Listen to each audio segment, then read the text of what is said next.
Hello बच्चों, today our topic is effect of dielectric on various parameters. जब हम capacitor की प्लेट्स के अंदर डाइलेक्ट्रिक स्लैब को इंसर्ट करते हैं तो उसकी बहुत सारी प्रॉपर्टीज़ पे इफ़ेक्ट पड़ता है। काफ़ी प्रॉपर्टीज़ चेंज हो जाती हैं। उन प्रॉपर्टीज़ को हम डिस्कस करेंगे। इसमें दो कैटेगरीज आती हैं। जब हम कैपेसिटर को चार्ज करने के बाद डाइलेक्ट्रिक स्लैब इंसर्ट करने के बाद बैटरी से अलग कर दें, डिस्कनेक्ट कर दें। और सेकंड कैटेगरी है जब हम कैपेसिटर को कनेक्ट ही रखें, कैपेसिटर को बैटरी से जोड़ के रखें। तो फर्स्ट कैटेगरी पे चलते हैं। When battery is kept disconnected, battery को हम अलग कर देंगे, हटा देंगे। तो देखिए, जब कैपेसिटर को आइसोलेट कर देंगे तो हमें ये सोचना है कि उसमें ऐसी कौन सी चीज़ है जो चेंज नहीं हो सकती। कैपेसिटर को हमने चार्ज दे दिया और उसको आइसोलेट कर दिया, कहीं उसे टच नहीं कर रहे कोई कंडक्टिंग वायर से। तो उसमें चार्ज एक ऐसी प्रॉपर्टी है जो कि कांस्टेंट रहता है। तो हम यहीं से शुरुआत करेंगे। जो चीज़ कांस्टेंट रहेगी उसी से हम फर्स्ट स्टेप शुरू करेंगे। Charge will remain constant.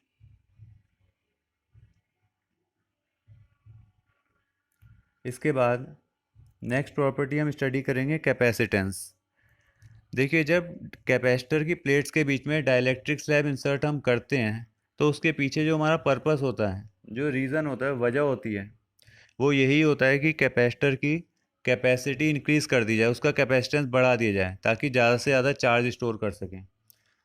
So whenever we insert a dielectric slab the capacitance will always increase. तो कैपेसिटेंस तो हमेशा बढ़ेगा ही बढ़ेगा।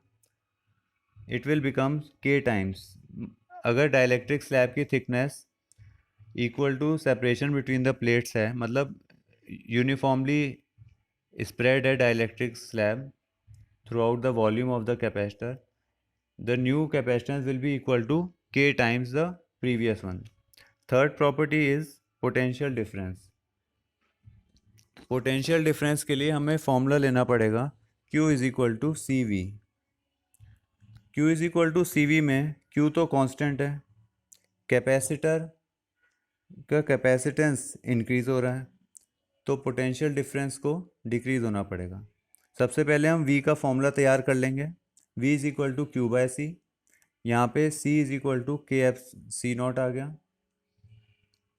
तो V is equal to V naught by K. That means the potential difference will decrease by a factor of K. Potential difference decrease हो जाता है। Next property is electric field. Electric field को समझने के लिए हमें एक ऐसा रिलेशन चाहिए जो पोटेंशियल डिफरेंसेस को जोड़ दे। तो बहुत अच्छा रिलेशन है, V is equal to E into D. इसमें D stands for the distance between the two plates. अगर हमने दो प्लेट्स को सेपरेट नहीं किया, बहुत दूर नहीं ले गए, ना उनको पास ले, तो डिस्टेंस सेम रहेगा। उस केस में पोटेंशियल डिफरेंस और इलेक्ट्रिक फील्ड एक दूसरे के डायरेक्टली प्रोपोर्शनल आ जाते हैं।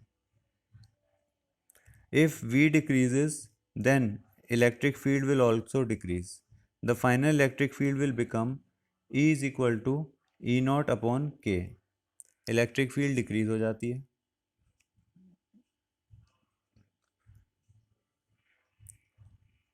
Last, energy stored. Energy stored के three formulae we have done. U is equal to half C V square, U is equal to half Q V, U is equal to Q square upon two C. हम वो वाला formula select करेंगे जहाँ पे एक constant property आ रही है, एक ऐसी प्रॉपर्टी जो चेंज नहीं हो रही। तो इस केस में तो फर्स्ट स्टेप में हमने देखा था that charge Q is equal to constant, charge constant रह रहा है। तो हम ऐसा फॉर्मूला चूज़ करेंगे जहाँ पे चार्ज आता हो। तो हम फॉर्मूला चूज़ करते हैं Q is equal to half Q we.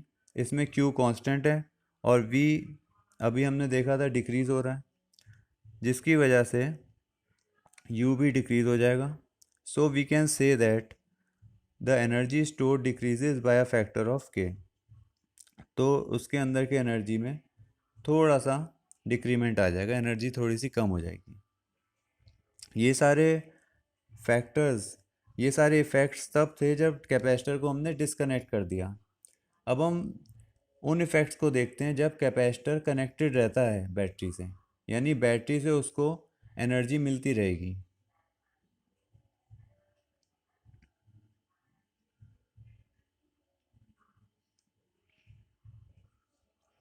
ये हमारी सेकंड कैटेगरी है। इसमें कैपेसिटर को चार्जिंग भी मिलती रहेगी, उसमें डाइलेक्ट्रिक स्लैब भी इंसर्टेड है और बैटरी से वो कनेक्टेड भी रहेगा।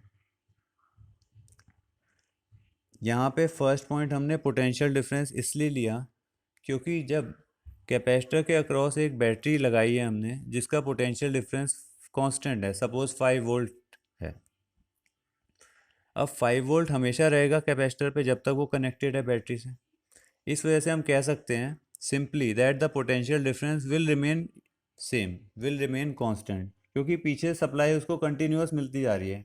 कभी भी 5 से 4 वोल्ट नहीं होगा क्योंकि पीछे से बैटरी मिल रही है। हम ये मान के चल रहे हैं कि बैटरी का पोटेंशियल कांस्टेंट रहता है ड्यूरिंग आवर एनालिसिस, जब तक हम समझ रहे हैं चीज़ों को। तो potential difference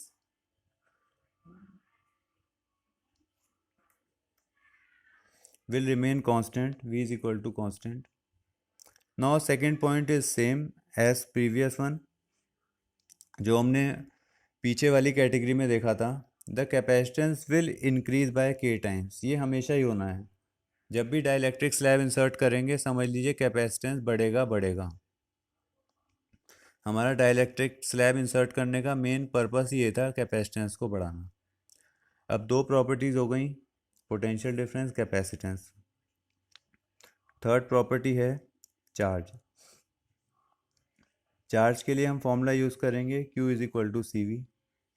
so Q is equal to K C not we. Capacitance बढ़ जाएगा K टाइम्स, पोटेंशियल कांस्टेंट है, तो हम कह सकते हैं that Q becomes equal to K times the original value Q not.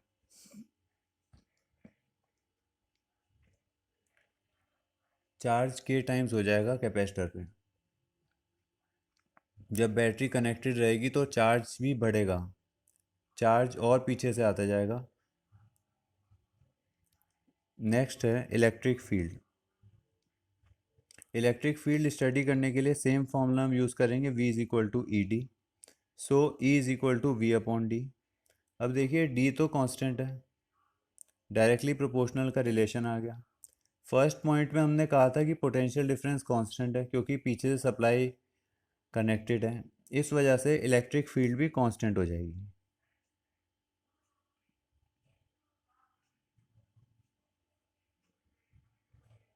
Electric field will remain unchanged, electric field जितनी है उतनी ही रहेगी।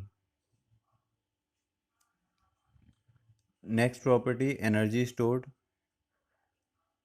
अब एनर्जी स्टोर्ड में हमें वो फॉर्मूला यूज़ करना है जहाँ पे एक प्रॉपर्टी कोई भी कांस्टेंट हो, तो हम यहाँ पे फॉर्मूला यूज़ करेंगे हाफ सी वी स्क्वायर वाला। हाफ सी वी स्क्वायर में v कांस्टेंट है, v स्क्वायर कांस्टेंट हो गया। अब c capacitance is increasing by a factor of k, so we can say that the final energy will become k times original energy. So the energy is increased by k times, final energy बढ़ जाती है। जब पीछे से supply मिलती रहती है continuously capacitor को तो उसमें एनर्जी बढ़ती है। तो यहाँ पे कौन कौन से फैक्टर्स बढ़ रहे हैं जब पीछे से सप्लाई मिल रही है?